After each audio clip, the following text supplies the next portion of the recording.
Again.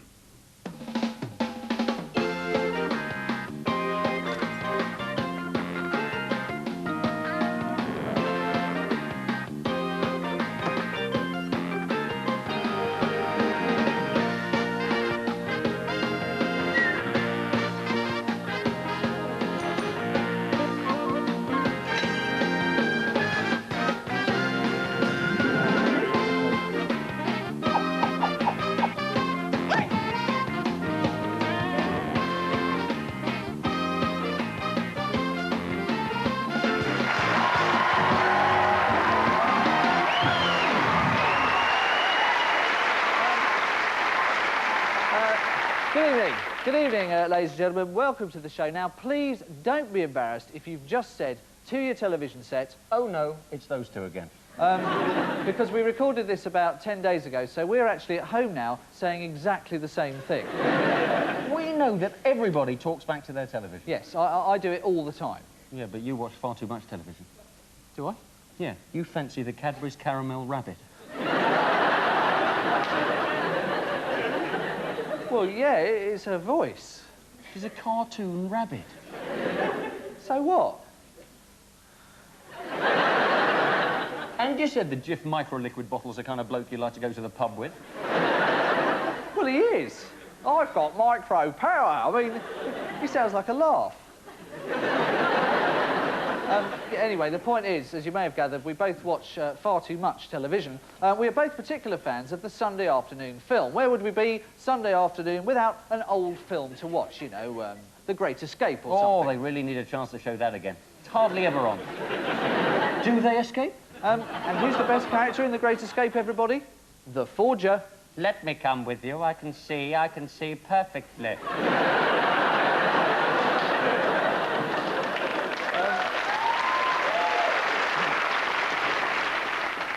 Now, the war films that we see in this country tend to be either British or American, and it's easy to tell the difference. In an American war film, someone dies, the officer says, "He was a fine soldier. He was the finest soldier I ever served with." In a British film, he says, "Oh, dear. Has anyone told his wife?" Now, the great thing, of course, with all war films is to play the game that we like to call Spot the Stiff. Spot the Stiff. Which characters are not going to make it to the end of the film. It's a great game to play because there are always little clues dropped in early on. For example, a character might come in and say, "When this war's over, I'm going to settle down with my little girl Maisie in a country pub." Dead. No question about it, he'll be dead before the end. Or someone might say, "I long for this war to be over." Dead. Then the first 10 minutes of the film. Now, of course, they may not actually die. Other things may happen to them. For example, someone might say, "Oh, yes, I used to be quite a footballer, you know. Before the war, I just signed professional forms for Bolton." Legs blown off. And, of course, if anyone should be stupid enough to say, "Anyone fancy a sing-song? Before this shooting match, I used to be a classical pianist." no one will be buying him gloves for Christmas. And of course, sometimes it's not even humans. Like, what's that film with the dog in it? Dam Busters. Dam Busters. Now, there's a dog in the Dam Busters. You see the dog in the first 5 minutes. The first time you see that dog, you think, dead. That is dead dog. Absolutely. No question about it. And then, of course, in any war film, there is the most ominous phrase of all. "Let me come with you. I can see perfectly." Oh, I do enjoy these parents' evenings. This is Mr. Henry. Ooh, isn't that the one you like? The one you think's really dishy? Don't say anything to embarrass her. OK, I'll leave it to you. Is this the right place to talk about history? Yes, come in. I'm Mr. Henry. Have a seat. How's she doing? She's doing very well. Oh, that's good, isn't it? Coming from dishy Mr. Henry. I'm sorry? My daughter's got quite a crush on you, you know. She moves about a lot. I think if she could, she'd have a picture of you on a wall next to "Take This." Yes, yes, I think she'll do very well in her GCSE. Good. good. I used to have a terrible thing about one of my teachers, you know. Miss Freeman, her name was. Oh, gosh, I fancied her. Just like you fancy Mr. Henry. Oh, but that was years ago, of course, before I met you, dear. Oh, yes, back in my fevered youth. Am I being a bit embarrassing? Tell me, Mr. Henry, do all the girls fancy you, or is it just my daughter? I really couldn't say. Yes, strange creatures, aren't they? Do you know, I'd swear that some of her friends rather fancy me. Yes. You know, last month we had a bit of a party for her. We had a bit of a disco. I joined in some of the dancing, you know. Oh, yes, they think I'm sex on a stick. No one minds. No one's looking at us. Well, chaps, tonight's the night. Big raid on the Ruhr. Still, I'll see you both tomorrow down the pub. Usual time? Usual pint? Dead.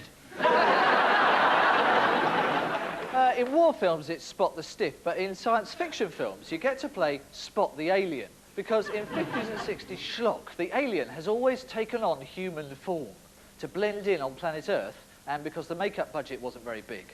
But somehow he will always give himself away with little telltale clues. So, gentlemen, we are all agreed on the secret manufacture of the new Jupiter probe.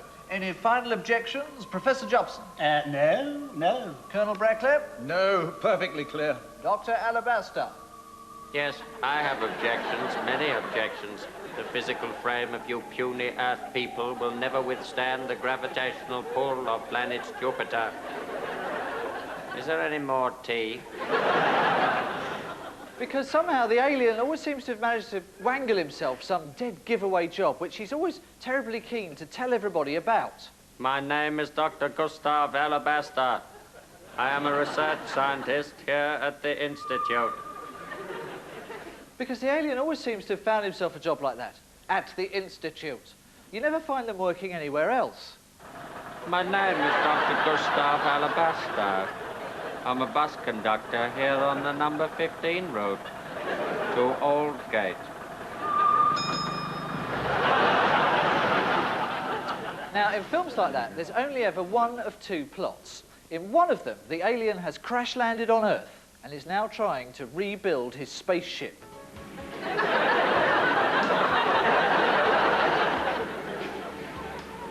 Good morning. I require 2 tons of fissile plutonium rods. Aisle 3. The other plot is even better and has formed the basis of, at least 500 bad science fiction films. My planet is dying. A strange space virus has left us devoid of females. In order to repopulate, I require 3,000 of your Earth women for breeding purposes.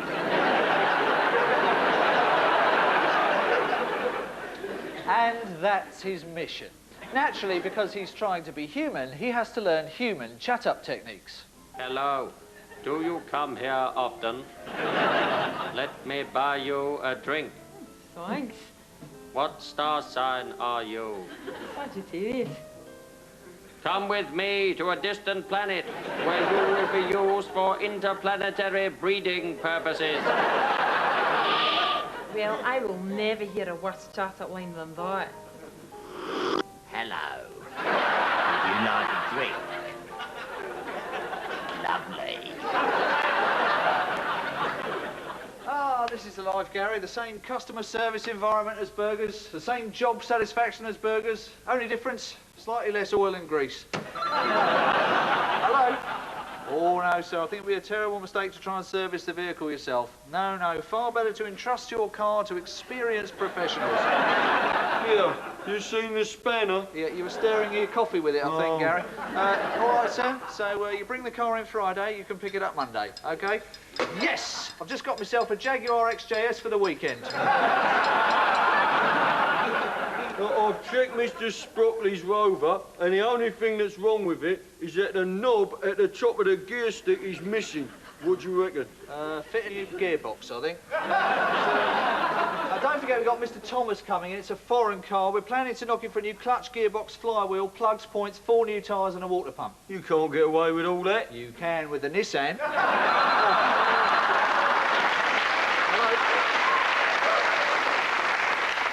Yeah, Gary, how much longer with Mr Gaston's Montego? Oh, I haven't started it yet. It's a 4-hour job. Be about 20 minutes, sir.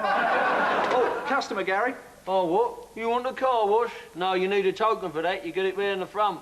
Be careful which one you choose, though. Yes, sir. For £1.50 you get cold wash, air dry and wheel scrub. For £2.50 you get cold wash, wheel scrub, hot wax and air dry. For £3.50 you get pre-wash, hub scrub, screen shine, mega rinse, tumble dry, squirt and Mr Sheen, and we pull all your Opal fruit wrappers out of the ashtray. Or for £5 you get the big rollers, which put a scratch down one side and tear off one of your wing mirrors. Alternatively, if you actually want it clean... Give us a quid, I'll chuck a bucket of water over it. Oh, look. It's that bloke again, you know. He comes in every day, and every day he's got a different car. Yeah, Gary, that's because he drives an AA relay van. You see? Oh, hello? Oh, you want the while you wait exhaust fitting, sir? Certainly, yes. We have a well-equipped waiting area here with sofa, coffee machine, camp bed, toothbrush, change of clothes, and very reasonable weekly rates. I just remembered my car needs an MOT. Oh, do you want to book it in? Oh, not having it done here. No. I might get me doing it. Anyway, there's something wrong with it at the moment. Oh, the exhaust's all smoky. Well, you use the new petrol with detergent in it? No, I use ordinary petrol, but I put Persil in it. It keeps your whites right and your engine knackered. Yeah. Anyway, I can't get an MOT till next Saturday week. Why? Well, the bloke who forges my certificate is on holiday. Oh, right. Hello? Oh, Gary, have we fitted Mr Yardley's new alternator yet? No, but I have identified the problem. We have identified the problem, sir. He needs a new alternator. I'm sorry, sir, it's our mechanic. To be honest, I've met Volvos with more intelligence. Gary, look, you do know when a customer comes in for an MOT that we offer 2, right? Most people will go for the normal MOT. Which ensures that the vehicle is roadworthy. Right, but there is also the minicab MOT. Which ensures that the vehicle is not roadworthy. Right, and smells of sick. Oh, and by the way, have you finished Mr Hackett's Ford Probe yet? No, I've got to give it a road test. Right, where are you taking it? Cornwall. See you Monday. Hello, my name's Klimping. I'm new to the squadron. First time on ops. That's my girl. We're getting married in a couple of months. Oh dear. The video diary of Samuel Pepys. It's June, 1664, Friday morning.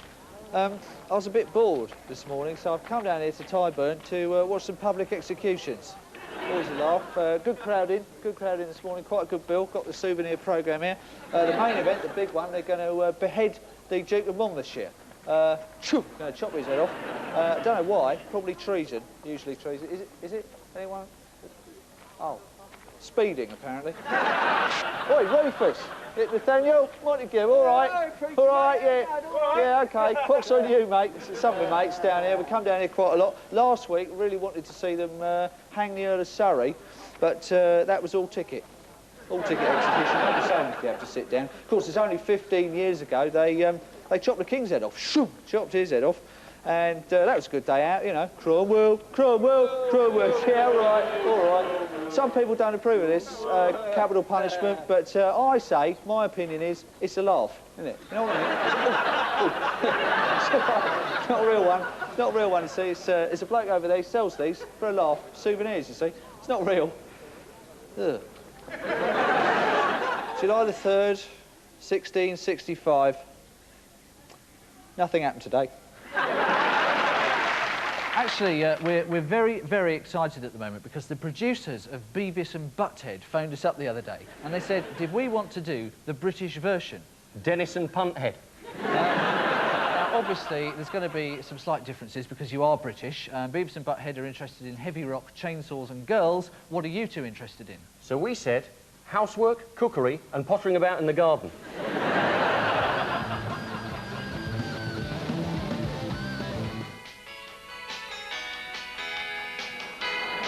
Anna Nick. are cool. Mind your feet, punt head. Why, are you gonna cut them off? No, I'm gonna hoover. Cool. Household cleaning is cool. What's that? Deadly poison? No, shake and vac. You do the shake and vac, you put the freshness back. Cool song. This sucks. Chow time, Dennis. Delia Smith is cool. Yeah, cookery's cool. She's doing gazpacho. You know how gazpacho is served? Yeah, cool. Ellen Titchmarsh is like cool. Yeah, gardening, cool. Hey, I gotta thin out some seedlings, really delicate. Cool. How'd you do that? With this.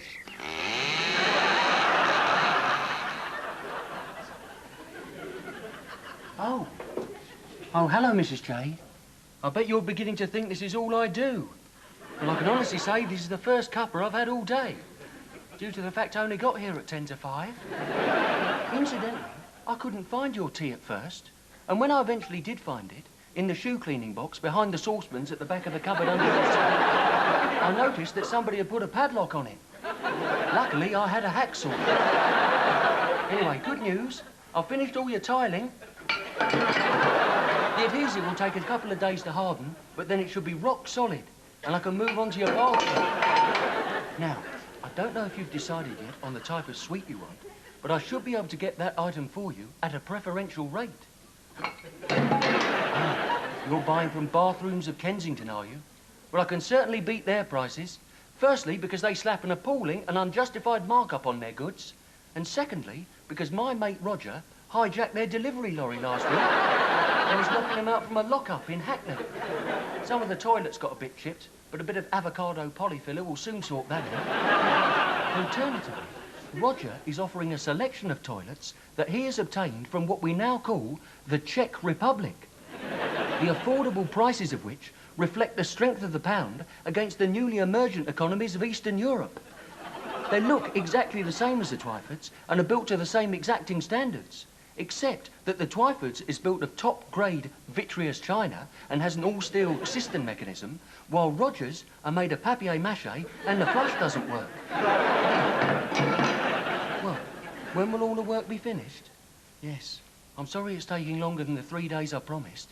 I mean, the thing is, I'm a bit of a perfectionist. And I'm doing jobs for 4 other people that you don't know about. Still, we are tantalisingly close to completion. Yes, it will all be done by next Friday. Oh, you want a realistic estimate? Christmas 95. Oh, you've gone all right. Tell you what, why don't I make a bit of a brew? I can plug it into the new socket I've put up for you. Oh, dear. I shall have to charge you for that. Well, I'm almost there. 200 combat sorties. Jerry's been taking pot shots at me for 4 years, but I've survived. Just one last mission tonight, and then I'm a free man. I think we know. One thing that I suppose a lot of people might wonder is that after so many hours and hours of playing on stage, your hearing may have been affected.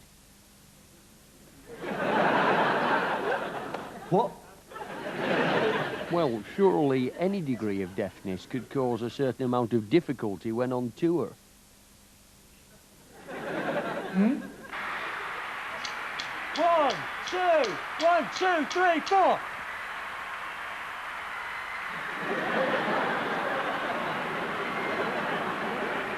Can be a problem, yeah, but I think we've sorted it. 1, 2, 1, 2, 3, 4. Someone say something. No!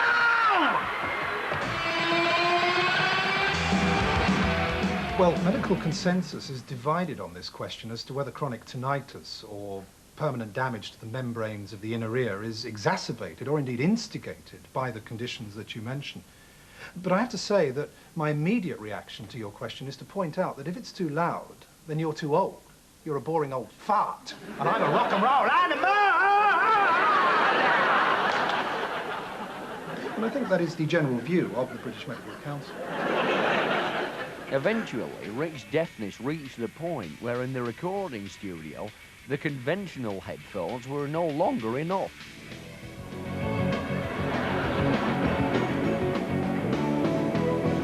Hello.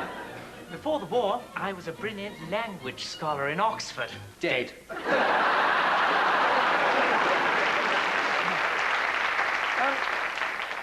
One of the reasons that Britain will never feel that close to Europe is that the rest of Europe is much less squeamish than we are about their food.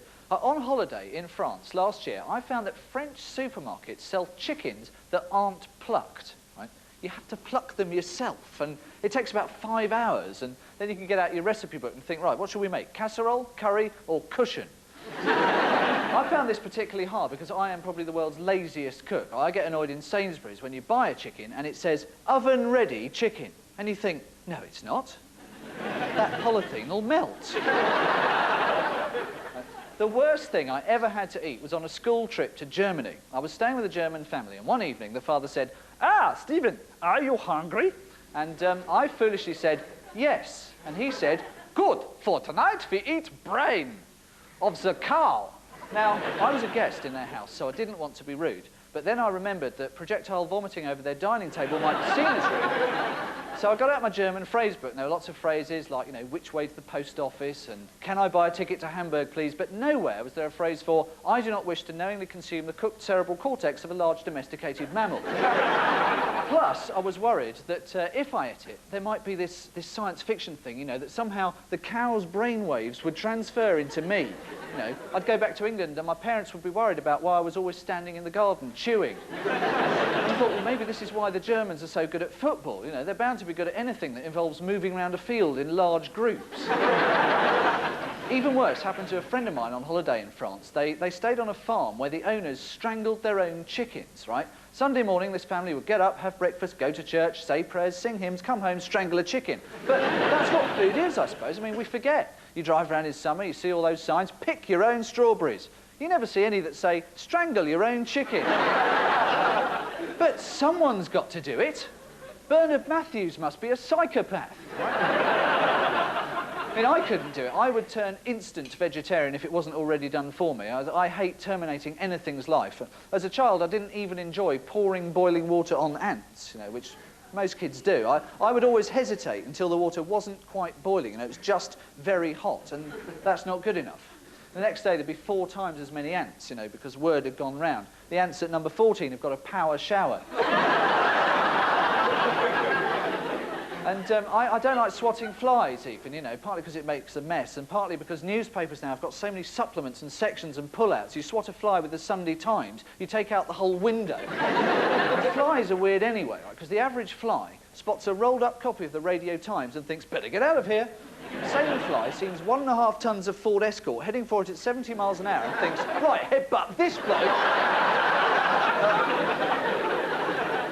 And isn't it odd what happens to insects when they hit your windscreen? Right? Most of them just turn into unrecognisable piles of gunk. But a big one, right, a daddy longlegs or a moth, they turn into a nice diagram of themselves. I'm not feeling very well. No, I'm not very well at all. I'm going into hospital tomorrow. I'm having my pants removed.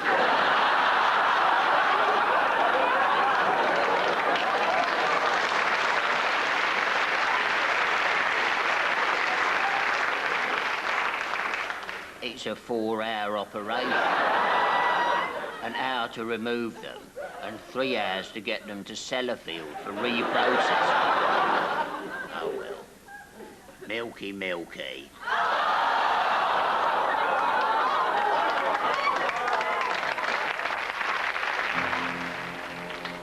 So, you found me. One last job. I'll find Kropotkin. Then what? Obsessed rubbish. We've found Kropotkin.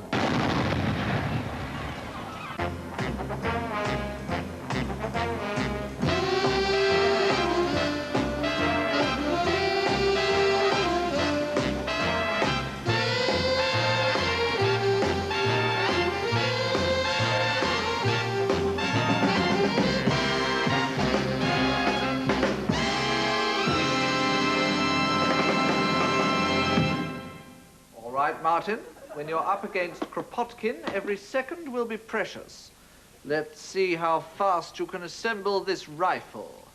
Damn you! Go.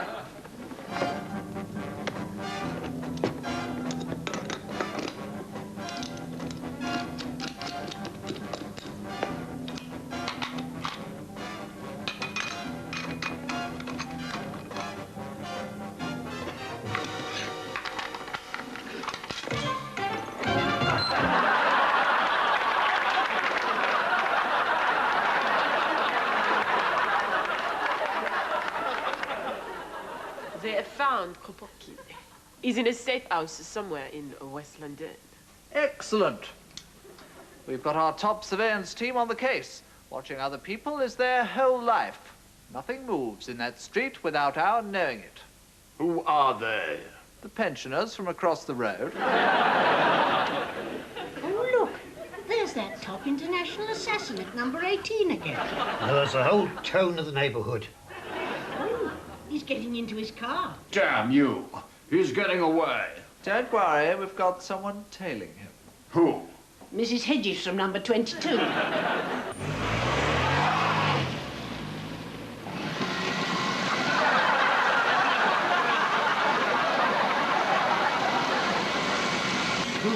Blue rinse, come in.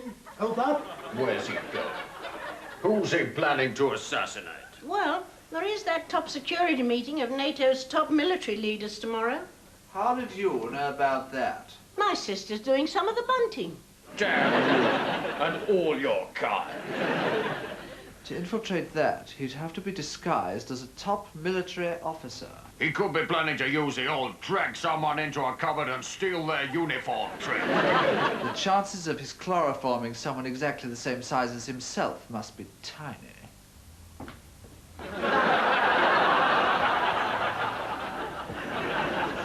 In fact, no matter how many times he tries, the odds against are simply enormous. You don't know Kropotkin, Dane. Sooner or later, he'll work out a way around it.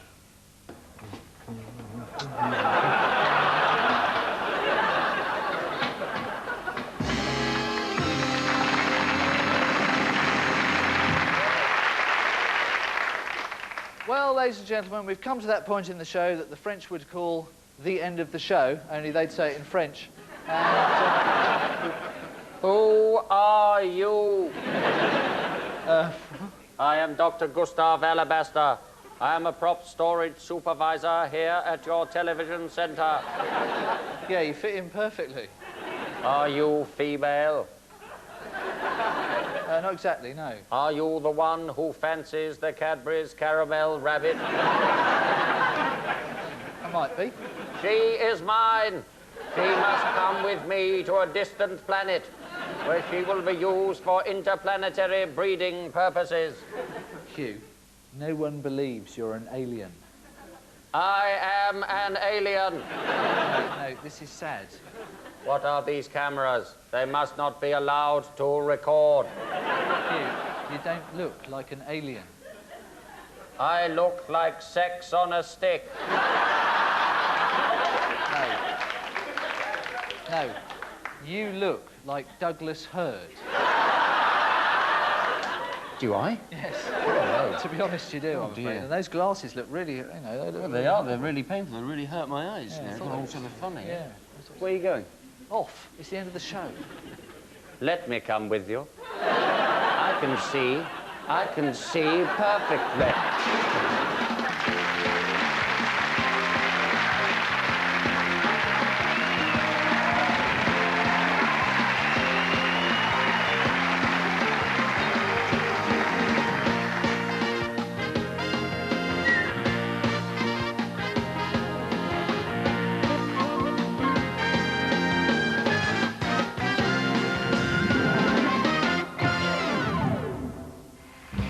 Saturday night, and at 5:30.